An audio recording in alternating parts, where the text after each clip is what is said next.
Chapter 3. Priorities. Dr. Cassandra Lord. Noise. My brain is suddenly filled with noise. My profession, my dead friend, this mission, my brother.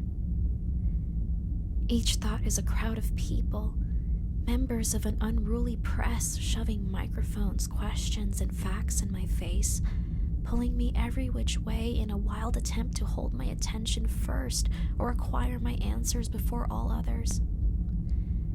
Once more, the buzzing in my head feels nothing short of familiar, like it has somehow always been like this. Noisy, jumbled, loud, paralyzing. Yet amongst the cacophony, there is one particular voice that speaks louder than the rest. Someone's alive. A member of your crew is alive. And as my vision zeroes in on the steady rise and fall of my companion's chest under that tarp, each contribution to the noise slowly mellows out until the only thing I can hear is the whoosh of his breathing. Just like that, I'm grounded, knowing that there is a live person in my midst, one who would likely go through everything I had just gone through, only I have no idea if any of his memories are as heavy or even worse than mine. For all I know, Dr. Grace is just as eager to die as I am, and Project Hail Mary is his one-way ticket to the afterlife too.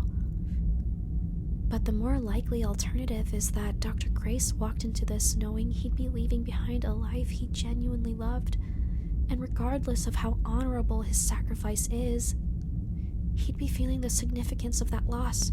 And if that's the case, remembering that he's never going back home would be the worst possible news to process alone.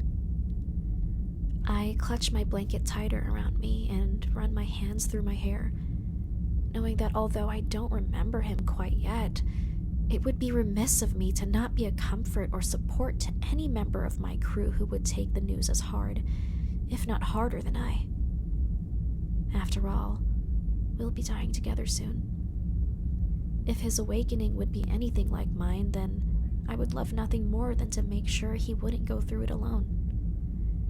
I let out a shaky breath and closed my eyes, ready to lay out the bones of the plan. Okay, I whispered to myself, taking advantage of the sudden quiet. Okay, Dr. Grace, I got you. Mary, I call out to the ship. Yes, Dr. Lord. How long have we been on this ship? The Hail Mary has been en route to Tau Ceti for 4 years, equivalent to 11.6 light years. 4 years? I've been in a coma for 4 fucking years?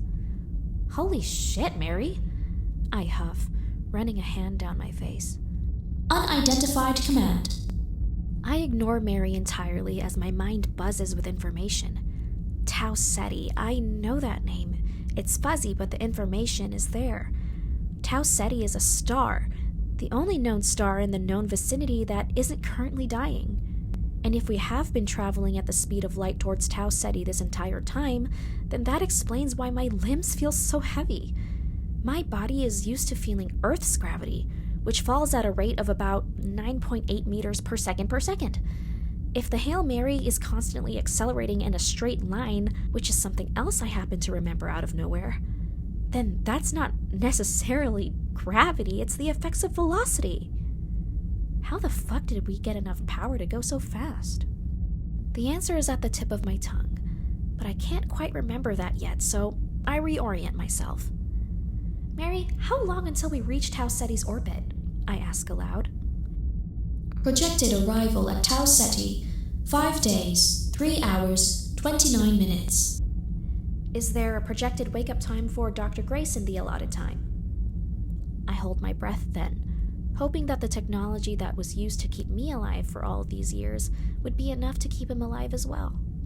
I would hate to have him die the same way Commander Yao did. Predicted waking time, within 12 hours, following the waking of Dr. Lord and Commander Yao. So, Yao and I were programmed to wake up ahead of him.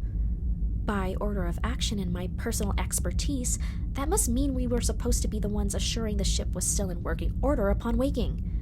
Well, just me now. Mary, how are his vitals?